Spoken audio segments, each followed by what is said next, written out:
Hello everyone, good evening. Welcome for the next session on 150 must do questions. Okay, so people, are we ready?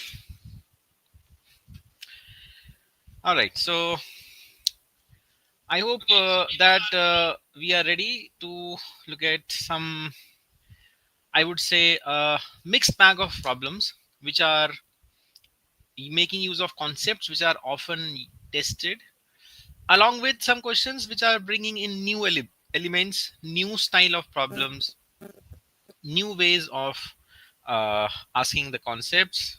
Hello, Nain, everyone. Okay, okay, let's start, people. Here we go. Career Launcher mobile app is here. I hope that you are aware of it. We have recently launched our mobile app. It's both on iOS as well as Android. So make use of it. One of the many facets of connecting with CL. Right? If you are not using it, just check it out. Perhaps it might help you, and I think it would. Right? Okay. Now let's start with the session. So here we go. Question one. So what's the idea, people? Solve with me and try to beat me. Try to do it faster than I can. Right? Whoever gets the answer faster than me, I'll announce their names. Okay. All right.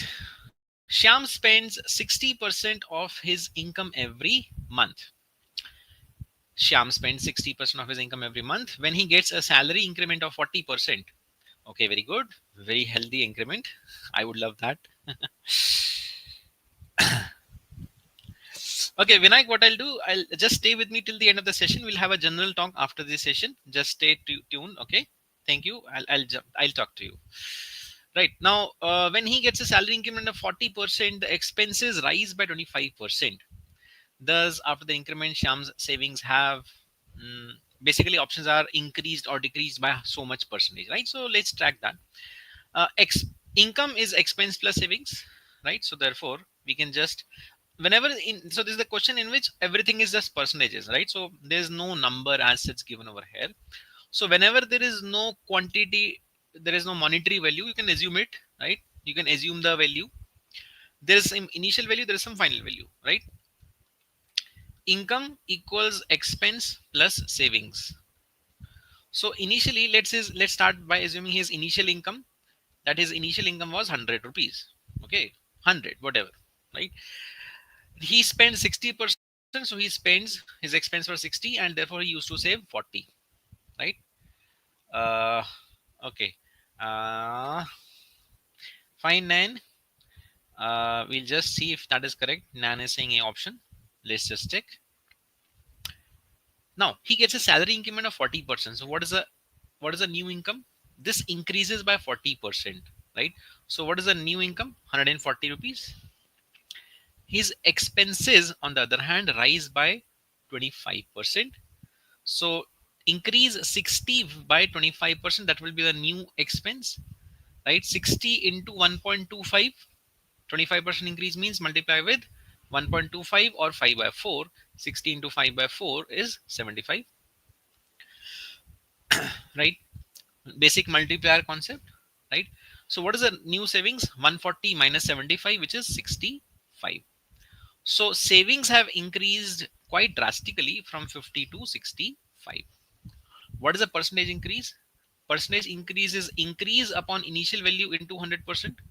So for 65 minus 40, which is 25, is the increase on the initial value of 40. So 25 by 40 is the fractional increase, which is 5 by 8 fraction.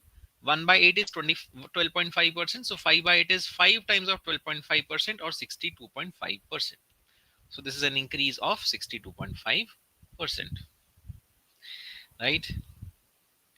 This Vinayak, correct, right? 9, just check your mistake, right? It is 62.5%. So basic comfort and basic familiarity with percentages is essential. It's one of the most core topics, one of the, right? 60 minus 45. Right. Okay. All right. So we have a lot of questions, people. Let's move on. Right. This is learned. Right. Nine. Right. Understood. Next time we will not do this. Okay. Next one. Averages. Okay. I'll give you a head start. Just think for just start this, and then I'll catch up with you. Right. Just try.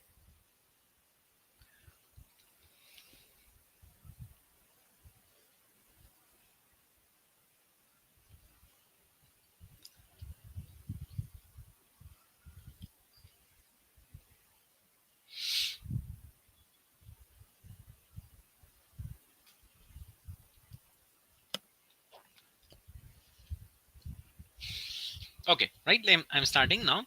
So now, what is given? Look at the direct numbers. You know the number of students is 24. You also know their average age. So you can find the sum of the ages of all the students, right? You have to find the age of the teacher, and then this condition is there that age of teacher is 24 more than the average age of all the people. How many people in total? There are a total of 25 people. 24 students and 24 students and one teacher, right? Okay.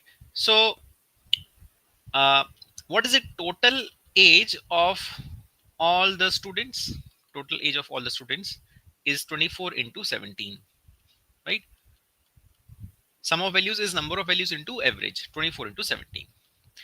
Now let's take that the average age of all these 25 persons is x years, because with respect to that the teacher's age is defined as 25 more.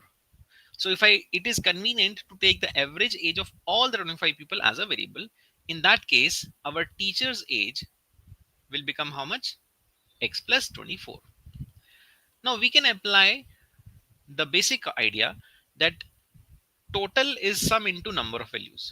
So total age of all the persons will be the average age into the number of people, total number of people, right? Good, Vinayak, that is correct. Thank you. Total age of all the people. So 24 into 17 is the total age of all the students plus the age of the teacher, which is x plus 24. This is the total age of all the 25 people should equal the average age of all the people, which is x, right? X into the number of people, which is 25. Simple equation, right? X comes over here. 24 into 17 plus 24 will become 24 into 18. 24 into 17 plus 24 equals 25x minus x or 24x.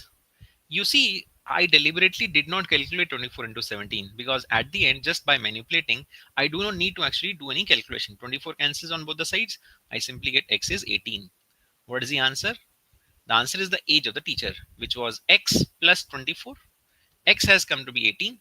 So 18 plus 24, which is 42, is the age of the teacher. Right? All right. So what is the moral of this question?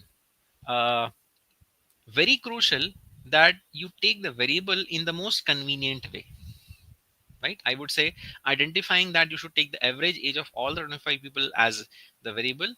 That is the thing to understand, right? All right. Thank you, Vinayak. Here we go. Next one. Okay. Again, I'll just give you a minute to start trying, and then I'll start.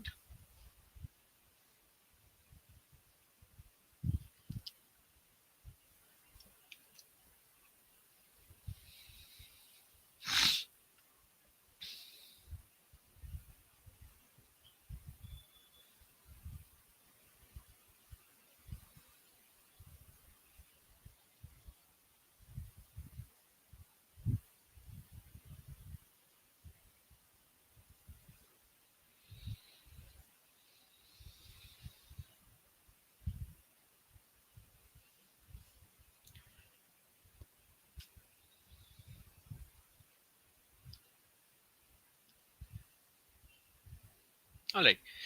Uh, an apparel merchant offers shirts at a flat discount of 10% on his marked price. All shirts are the same price. To a haggling customer, he gave one shirt free against a purchase of four and still makes a net profit of 35%.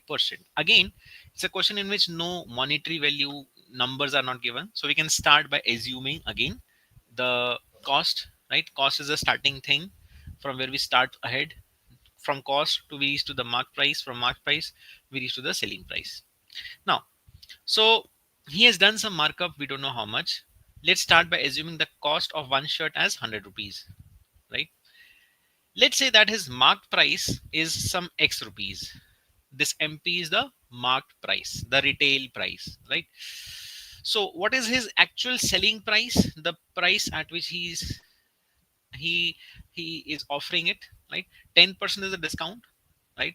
So 90% of the mark price, or 9/10 of X, or 0.9x is the selling price. But on top of that, there is a haggling customer who wants even higher benefit. So he was asking for maybe some, okay, give me 10% more. So the shopkeeper rather said, okay, take one free, buy four from me, I'll give you fifth shirt free. So the transaction is happening such that the customer is paying for four, but he's getting five. Means he's getting one free. So we have to compare the total cost versus the total revenue, and that gives us a net 35% overall margin, right?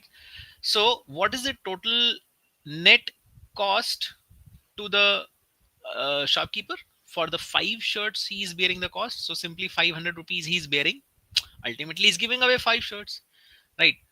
However, what is the total revenue or the total selling price that he's getting? He's just getting the price, which is this 0.9x for four shirts. So he's getting in his hand 4 times of 0.9x, or 3.6x.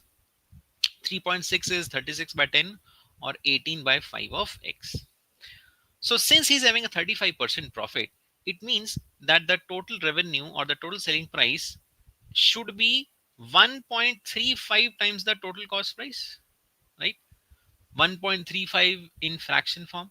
You see, it is always convenient to consider the decimal in the fraction form, right? 1.35 would be 1 plus 35 by 100 will be 7 by 20. 1 plus 7 by 20 will be 27 by 20. Okay, so selling price, which is 18 by 5 of x, equals therefore 27 by 20, and the cost price was 500. So from here we'll get x and hence the markup. So I'm just cancelling things over here. 9 cancels, 9 cancels, and 5 cancels here, 4.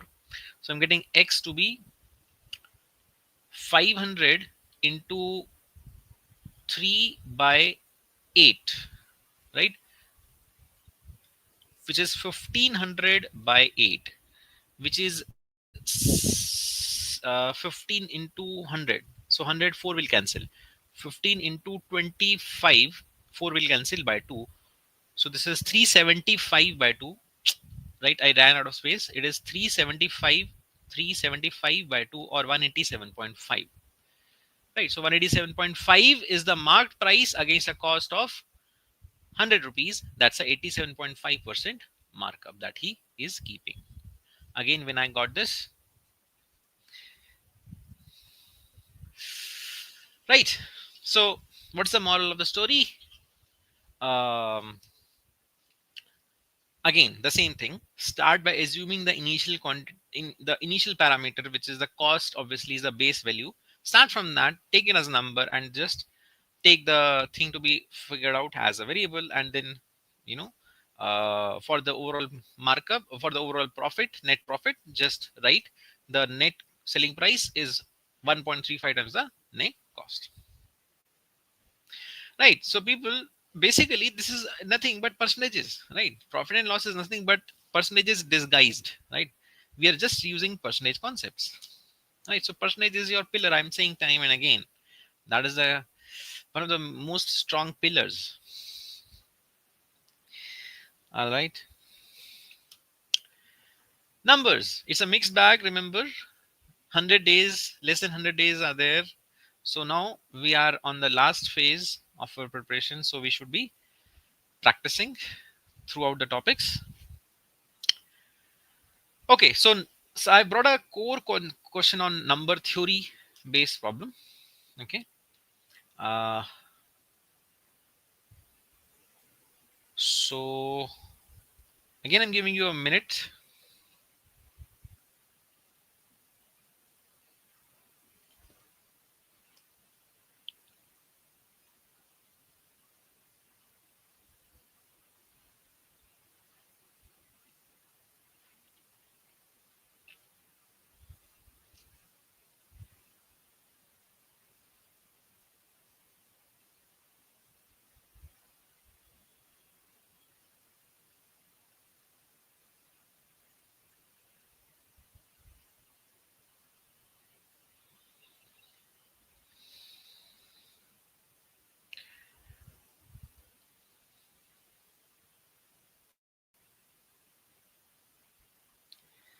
So if you don't know the theory of numbers, you can't do this. You can only write. So it's a core question on factor theory. Number of factors. You should be knowing the formula, the concept behind that. The square of a positive integer. The square of a positive integer. So let's say that positive integer where the question is talking is, let's say, a. Okay, a is your positive integer which the question is talking of. So we are not talking of a, but we are talking of a square. N equals a square. We are talking of n, which is a square. The square of a, which is n is a square, has 5 factors that are smaller than the integer itself. Now the number that we're talking of is a perfect square, right? The concept is that the number of factors of any number are equally split before and after the square root of the number. The number of factors are symmetrically distributed, right? Prakash, we just discussed, right? So let's see if Prakash is correct. Now, the number is n. This number is n, for which we are talking about the factors. The number of factors of any number are equally distributed before and after the square root of the number. The number is n, and the square root of n equals a. A itself will be a factor of the number. Think of, let's say, the square of, let's say, 11. Okay, 11 square is 121. So one of the factors of 121 is the square root of 121, which is 11. And the number theory states that the number of factors of this number before and after the square root of the number are always the same. So if there are if it is stating, the problem is stating that there are 5 factors which are smaller than the integer, then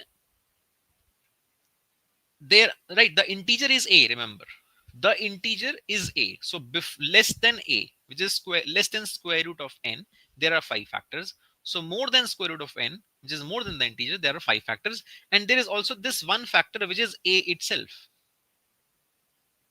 So what is the total number of factors of n? The total number of factors of n is 5 plus 5 plus 1, which is 11. Agree? Total number of factors of n, which is a square, is 11. Now, we know the number of factors is obtained by increasing the powers on the prime factors by 1 and multiplying them. 11 is a prime number. 11 cannot be broken down as a product of 2 or more factors. So this number n cannot have more than one prime factor in it, because 11 cannot be expressed as a product of integers. It means that the prime factorization format of this number n is basically obtained as 11 being 10 plus 1.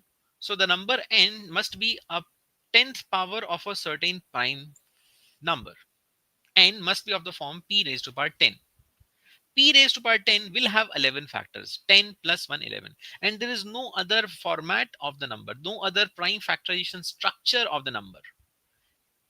N, which is a square, is p power 10, or we can say a equals p power 5. So the integer which is a is of the turning out to be of the form p power 5, where p is an integer. It is a core question on factor theory. How many factors does the cube of the integer have? We have figured out that the integer a is of the form p power 5. So therefore, a cube, the cube of the integer is p power 5 whole cube, or p raised to power 15. P raised to power 15 has how many factors? 15 plus 1, 16. Isn't it, Prakash? Right? Number of factors is obtained by increasing the power on each prime factor by 1 and multiplying them all together. Since the number of factors was prime, 11. So the prime factorization style can only be of one kind, which is p power 10. Nothing else is possible. Right? And hence we got the structure of the number p raised to power 10 is n. Right? All right.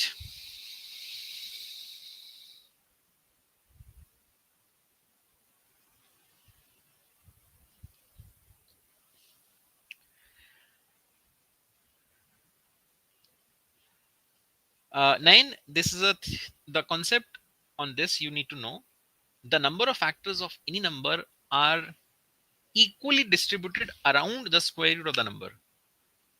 The number of factors before the square root of the number are the same as the number of factors after the square root of the number.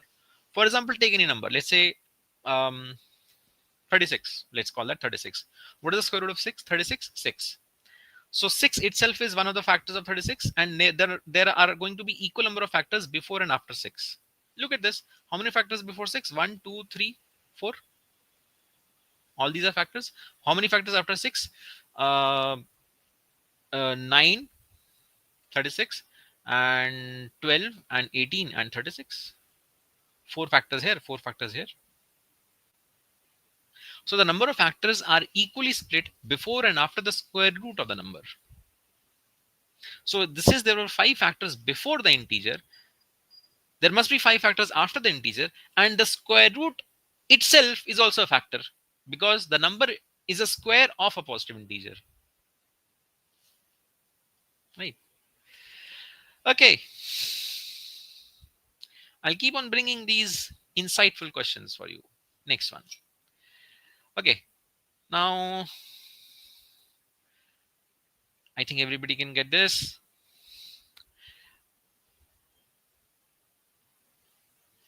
Okay. I'm starting right away. Let's see who gets this first. Be quick. 20 years ago, Mohan was 40% older than Rahim, whereas 5 years ago, he was only 25% older. How much older is Mohan than Rahim? We are asked to find the age difference, the age gap between Mohan and Rahim. Clearly, Mohan is older than Rahim because every time he is such a percentage more older than Rahim. Whenever there is an age question, right, there is always some correlation given between either past and present, or present and future, or all these three, right? Past, present, future, right? That's what the question is always all about. It is always convenient in your mind for the sanity of solving to keep it easy, to take the current age as a variable to start with. So I'm taking M and R, respectively Mohan and Rahim, as the present ages of these two persons. And then I'm going to write the simple equations on them. 20 years ago, Mohan will be M minus 20. And this age is given to be 40% more than that of Rahim. And Rahim will be R minus 20. So M minus 20 is 40% more than R minus 20. 40% more means 1.4 times 1.4 is 7 by 5. M minus 20 is 7 by 5 times R minus 20. Simplify this equation and right. So what do we get? 5M minus 100 is 7R minus 140. I'm getting, I can take 140 here. 7R equals 5M plus 40, right? First equation. Yeah, perfect. Second equation. 5 years ago, M minus 5. 5 years ago, Mohan was M minus 5. He was 25% older. 25% older. 25% is 1 by 4. So he was 1 plus 1 by 4, or 5 by 4 times in the age. So M minus 5 is 5 by 4 times of R minus 5. Okay, again, simplify quickly. 4M minus 20 is 5R minus 25. So I'm getting 5r equals 4m, and 25 goes over there. 25 minus 20 plus 5. Second equation. I'll just divide them because r can be cancelled by dividing the two equations. So first divide by second. So 7 by 5, right? 7r by 5r, 7 by 5 is 5m plus 40 over 4m plus 5. Quickly get this done. We'll get the value of m. 7 into 4, 28m plus 7 5 is a 35. Nan got this. Thank you. Right, equals 25m plus 40 into 5, 200. I'm getting 3m is 200 minus 35, 165. I'm getting m as 55. Finally, I'm getting m as 55. Put this back anywhere. Let's say in the second equation. So 5r is therefore 4m. 4 into 55, 220 plus 5, 225. 5r is 225. Rahim is 2225 by 5, which is 45 years in age. 55 minus 45, which is 10 years is the age gap, right? So typical routine standard equations based problem, right? But a little bit variation, percentage based conditions were there. So I think today's emphasis I'm keeping on percentage, right? Even in equations, right? So this is it. This is how we'll do this. That's all. Mostly people, what I see is the mistake that happens is people forget to do minus 20 on both sides. What they do, m minus 20 is n by 5 of r. They forget doing r minus 20 also, right? So good, right? A couple of people got this. Everyone, all right. Okay, here we go. Next one. Ooh, algebra. Okay, I'll not give too much time. Just quickly give me this answer, right? I'm giving some time, but I am expecting quick answer.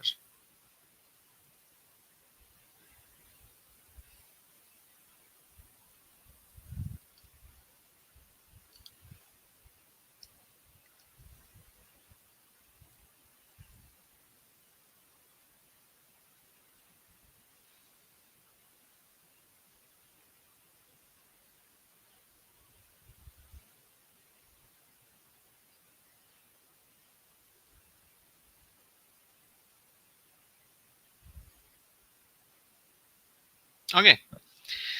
Um, See, it's a very basic question, and it's a very simple one. I think. Okay, finding 9. Yeah, good, good. Yeah. Yes, thank you, Nan. Correct. There are three modulus terms, but but two modulus terms have only one variable inside it. The third modulus term has both the variables inside it. What is the minimum value of any modulus expression? Any modulus term can never be negative. The minimum value of any modulus term can be 0 when the expression inside the modulus is 0. Now, however, I cannot make all the three modulus terms to be equal to 0 simultaneously, right? If I want this first term to be 0, I would have to put x equal to 2. If I, however, want to have the second modulus term y minus 3 to be equal to 0, then y minus 3 is 0 or y equals 3. Now, however, with these values defined, x minus y mod is not 0. Because in order for the third term to be equal to 0, x minus y should have been 0 or x should have been equal to y. But all these three conditions can never be obtained simultaneously. So at the most, only two of the terms can be kept 0. The third one can never be kept. Now, even if you do other, so with these values, if you take x as 2, y as 3, x can't be equal to y, and then the mod of x minus y will be 2 minus 3 mod or 1. So the sum of the three modulus terms will be 0 plus mod of this, which is 1. So overall 1. Now, obviously, 0 is never possible. And since you have achieved 1, so that must be the choice. There can be no further improvement. The choices tell us that 0 is never possible. That is absolutely clear. because for that to happen, there's a contradiction. If x is equal to 2 and if y is equal to 3, then x is not equal to y. So 1 must be the choice from option elimination, right? Because we have already achieved 1, so why we'll go for 2 or 3? And this is not the unique way to achieve the value of 1. We can also get one more style. You can also say that, okay, let's say x equals y. Okay, let's say x equals y, and let's say what is the value? Take anything in the middle of 2 and 3. Anything. 2.5, 2.5, what you'll get? 0.5 plus 0.5 plus 0, which is again 1. If you put x as 2.5, y as 2.5, you'll get again 1 only. You can also do 2.1, 2.1. That will also give you 1. This will be 0.1, this will be 0.9, this will be again 0, this will be again 1.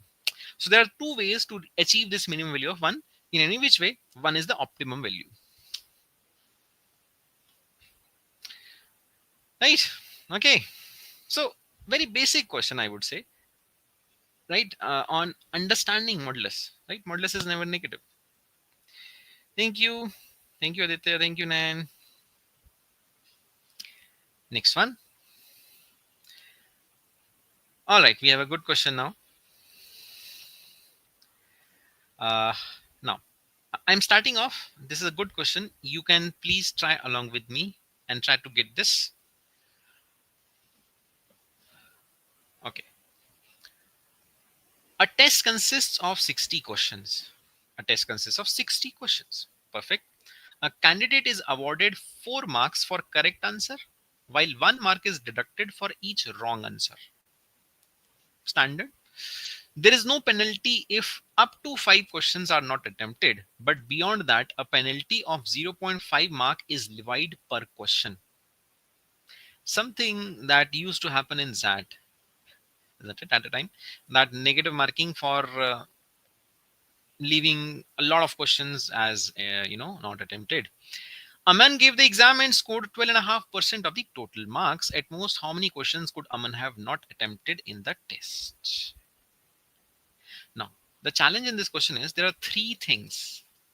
How many did he get correct? How many did he get wrong? How many did he leave blank or unattempted? Right? Now, what is our objective? So this is a question of optimization or maxima minima. We have to maximize his,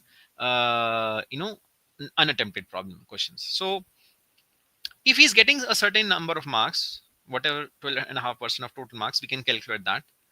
And if we want to maximize his unattempted questions, we would want him to only score in through positive marks, like get a lot of correct questions and not get any wrong questions at all if possible, because you see there's a balance over here: positive marks, negative marks, overall 2.5%. So the negative marks can be achieved by not attempting also and getting wrong also. So since we have to maximize the unattempted, which are negative marks, so why would we want negative marks to come through wrong answers? We would only want the wrong answers to come through unattempted questions, right? So our objective should be to achieve this maximization concept. We should try to minimize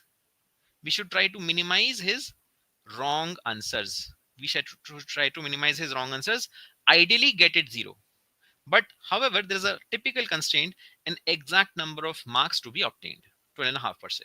So let's start with this. What is the total marks of the exam? 60 questions, 4 marks of each question, 60 into 4, 240 marks paper. What is 12.5% of that? The marks obtained by, what's his name? A candidate, Aman. The marks obtained by Aman are 12.5% is 1/8. 1/8 or 240. So he got 30 marks. He got 30 marks. So let's say we have to maximize his unattempted questions. And let's say we start by saying that the number of unattempted questions is, let's say, n. It's a total of 60 questions. And let's say, therefore, that all the remaining questions he got correct. So the remaining of 60 minus n questions he got correct. Let's see if we can achieve some value of n for which exactly 30 marks are obtained. Let's see if that happens. Now,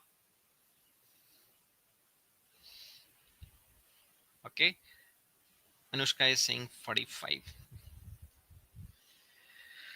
We'll just check, Anushka. We'll just check. Let's see. 4 into 60 minus n will be the marks obtained from the questions he got correct. 4 into 60 minus n.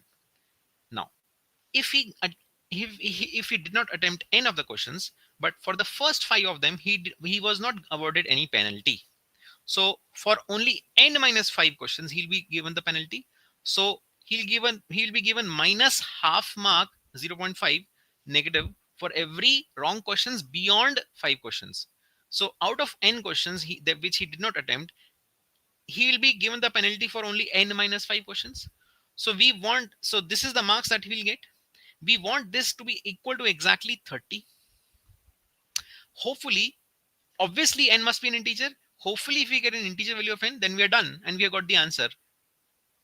Else what to do? We'll just see. Let's see. Multiply throughout with 2 to get rid of the fraction. 8 times of 60 minus n. So 8 into 60, 480 minus 8n minus of bracket n minus 5. So minus n plus 5 is 60. I multiplied throughout with 2. Simple. Right? Okay. So I'm getting 9n, 8n and n equals 480 plus 5, 485 minus 60, which is 425. My God, 425 is not divisible by 9. So this is not going to give us an answer. However, let's calculate what we are getting in fraction. That is somewhere near to where we need to reach. Okay, that's an estimated value. So we are getting the n to be from here, 9 into 4, 36. And then 65. So 9 7 is 63. 47, 2 by 9. So that does not make sense. However, what we are saying, for near about 47 should be the ideal value, right? Now, so if he actually gets, let's say, how many wrong? If he actually gets, so we have to be near about 47. If he gets 47 wrong, the penalty that he will get will be for how many questions? 42 of the questions, right? And how many he has got correct? 60 minus 47, which is 13. What is the total marks that he has got in this situation? In this case, by the way, he has not got any question wrong, right? So let me also write that the number of wrong questions we are right now assuming as 0. We might need to make use of this, so I'm also making note of this. Hence, his total marks is how much? 13 into 13 correct. So 13 into 4, 52 minus of 42 penalty. So 42 by 2, 21 negative. So 52 minus 21, which is 31. So you see, we have reached very near to the desired value of 30. So we now need to do a little bit adjustment, right?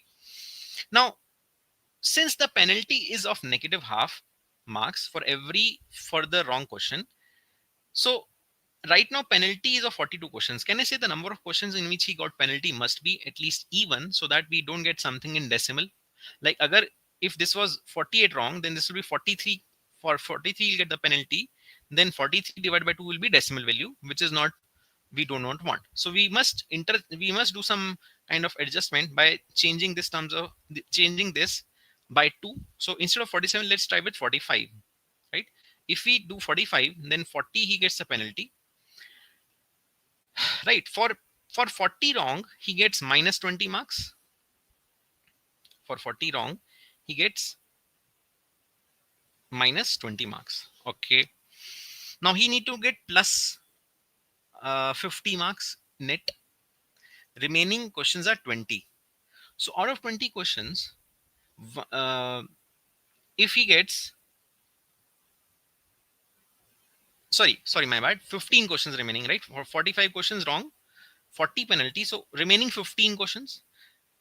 Previously we had done the split as 13-0. Now 15 are remaining.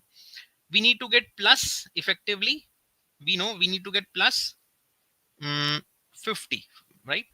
Now if he gets, let's say, 14 correct, and he gets 1 wrong, that would be 15 questions. What will he get? He'll get 14 into 3, 14 into 3, 42. 14 into 4, 56. 56 minus 1, 56 minus 1, 55. No, that is not making it. So if I do a little bit adjustment, if I do this as 13 and if I do this as 2, what will I get? I'll get 13 into 4, 52. So 13 into 4, 52, and minus 2, that is exactly matching. So this little bit hidden trial was required at the end, right? It's a question of optimization. It's a very clever question, right?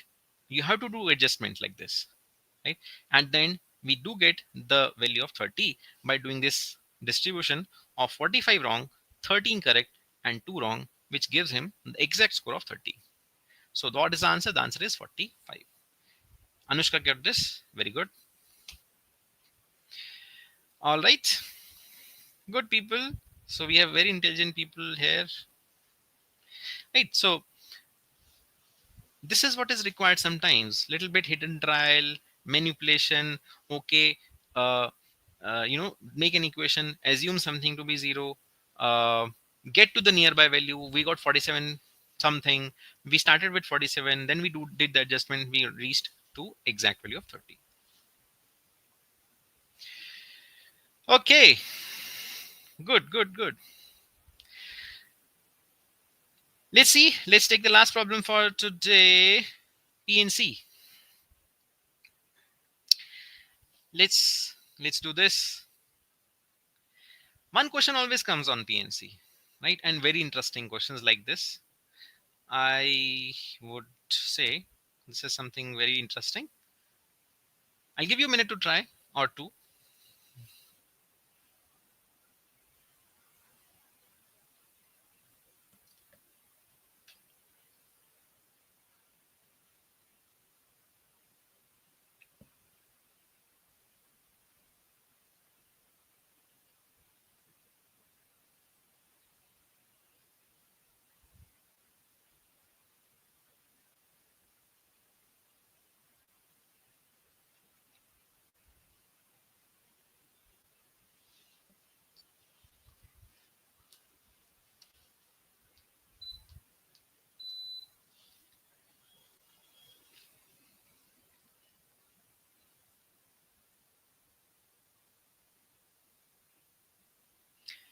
I hope you're enjoying this. Yes, very interesting question. I'll give you one more minute. Let's see if somebody can get this.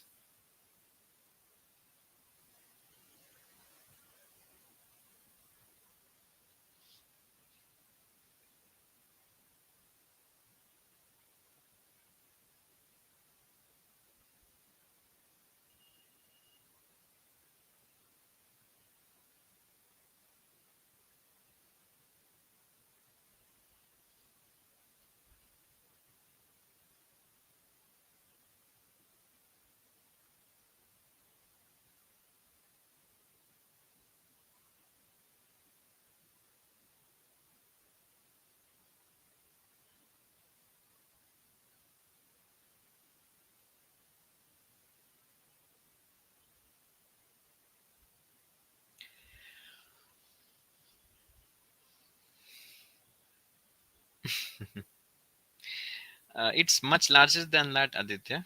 Much, much, much larger. It's not as simple as that. Let's see. Okay, so please keep on trying. Kushagra, no.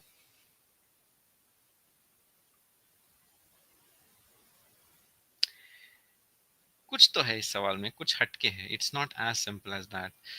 Let's see. And alley means a pathway, a gallery, like a pathway, right? It has 11 equally spaced bulbs with identical bulbs with a separate switch. The alley is sufficiently lit if no two consecutive bulbs are off. In how many ways can the switches be turned on so that the alley is sufficiently lit? The first thing to understand over here is how many bulbs are actually lit is not specified. So any number of bulbs could have been lit. Okay. Now, Anushka, I think you have used the correct approach. I think you have just done a very small calculation mistake. Just check that. I think you have done the correct logic. Just check your calculation in addition. Okay.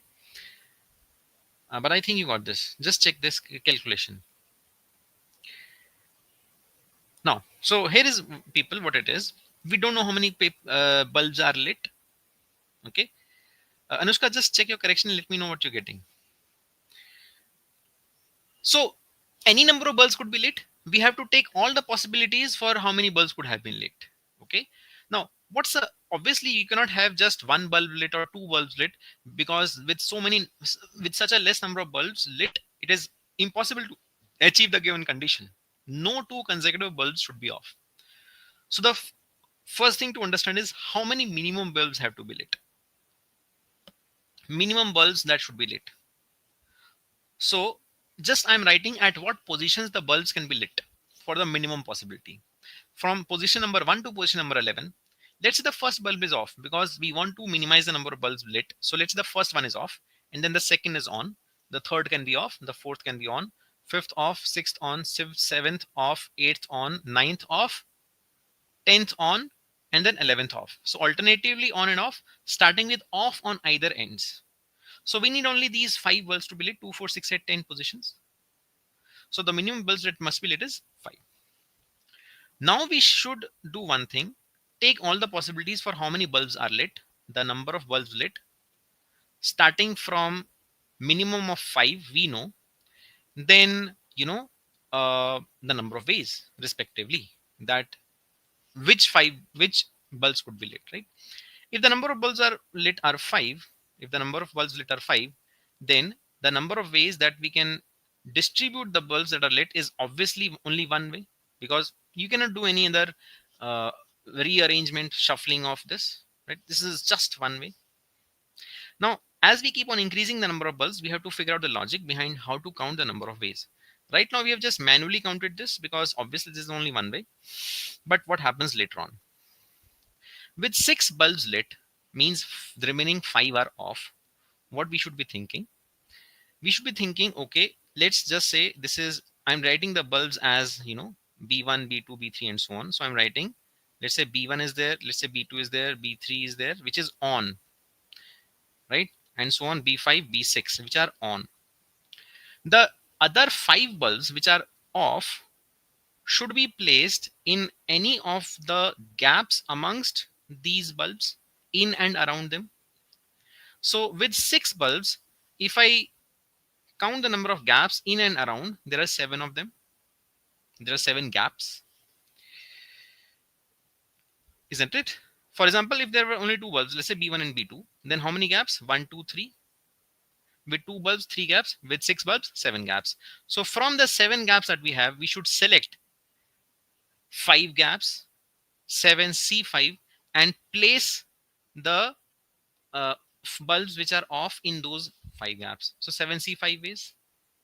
7C5, which is the same as 7C2. NCR is the same as NC n minus R. So 7 into 6 by 2, or 7 into 3, which is 21. So in this way, we need to keep on finding it out, right? We'll need to go till 11, right? Thoda sa, we have to make some cases. Will take a little bit time, right? But we can do this quickly. Now I'm doing this quickly. 7 are lit. So there'll be 8 gaps. Now I'm not drawing this. We know there are 8 gaps. Amongst those 8 gaps, the remaining 4 bulbs which are off can be placed in 8C4 ways. 7 bulbs will create 8 gaps around themselves. Select 4 gaps, 8C4 ways. You can place the bulbs which are off. 8C4 will be 8, 7, 6, 5 over 4 factorial, or 24. Simplify, 8 cancels 3, 3 cancels 2, 7 into 2, 14 into 5, 70 ways. 8 bulbs lit, remaining 3 off. 8 bulbs will create 9 gaps, 9C3 ways to place the 3 remaining off bulbs in the 9 gaps. 9 into 8 into 7 over 3 factorial. Simplify, 3 cancels, 2 cancels, 12 into 7, 84 ways. 9 bulbs lit, 2 off, 9 bulbs, 10 gaps, 2 bulbs which are off can be placed in those 10 gaps in 10C2 ways. 45, 10C2, 10 into 9 by 2, 45. I'm writing here, just in this order over here. 10 bulbs on, only one bulb off. Simply 11C1. Simply 11 ways. Simply just select that one bulb which is off amongst the 11 bulbs in 11 ways. Eventually, it's very simple. Finally, all the 11 bulbs on, only one way. Add this, which I have highlighted. 1, 21, 1 and 21, 22, 22 and 70, 92, 92, and then 84 and 11, 95 and 196. I think I forgot something. Just one second. 121, 31, 121, 22, 22 and 70, 92, 92 and then 84, 84. I think I forgot this 45. 84 and 11 is 95, 95 and 1 is 96. And then we have 45, 6 and 5, 11 and 2, 13, 1, 9 and 9, 18, 19 and 4. Oh, okay, yeah. Anushka, I just forgot. Yeah, 233 is correct. Absolutely. 233. Anushka got this very nice. Did you get this in this way, Anushka? Or did you do something else? Did you do it like this?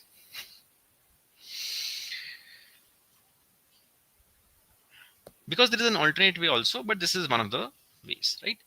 Okay, so people, I hope this was fun, interesting, something that we are taking away from this session, right? Uh, so my idea is 100 days, less than 100 days in our hands. What we should be doing, we should be looking at uh, previous year questions, right? We should be looking at the way the questions have been asked, the most often repeated style of questions. So with my research, I have brought together, yeah, Anushka, I know that. Yeah, correct. This can be done by that also, right? So I'll let that, yeah, this can be done, question can be done by Fibonacci sequence also. That is also the way. All right. So yeah, anything else? When I wanted to discuss something, uh, quants mocks accuracy is 100 but attempts are limited. So many ways that can happen, Vinayak. You need to do your own research on what is the what are the reasons. There are many reasons that happens. uh, Question selection, identifying the problem quickly, how quickly you're able to judge whether the question is in your zone or not, and uh, how to increase the attempts. Okay, this is a story. This is something that I mean, anybody, everybody who is trying the paper would always say, okay, I'm not getting the marks, but what is actual story behind that? So there are many reasons for that.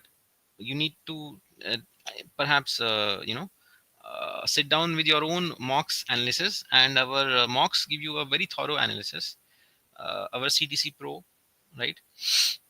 And our flexi mocks, they give you a lot of in-depth analysis. They help you to understand whether you got the easy questions, moderate questions, difficult questions, how much time you took, how much time did you spend in getting a question wrong, how much question, right, how much time did you spend on a question and you did not mark at all. So all that analysis is there for you to take through, and you need to identify your own strong and weak areas, and your own judgment of the questions. Uh, that is the most crucial thing, right? Which questions to leave, which questions to do. Leaving the questions is the most crucial thing. Okay, you might find a question really interesting, but you might get entangled in that. So perhaps you are starting some question, reaching somewhere and not concluding it, and a lot of time is being spent away in perhaps that effort which actually does not result into something. So how quickly do you decide that, okay, I'm getting into a no end result situation, so I should move on. I should not just keep on trying something because I've started it. I should just go to the next one. I need to read all the questions. I need to search for the easiest ones. So that is the typical challenge, right? Selection and rejection of questions. Okay, so people, thank you so much, and we'll keep on meeting. Right. I hope this was fun. It was fun for me, and yeah, good response. A lot of people gave good response. So thank you. See you again next time. Stay in touch, stay connected. Right. I'm there. You can get in touch with the team, and you can ask me any question, leave any comments. Right. Thank you so much. See you next time. All the best. Thank you.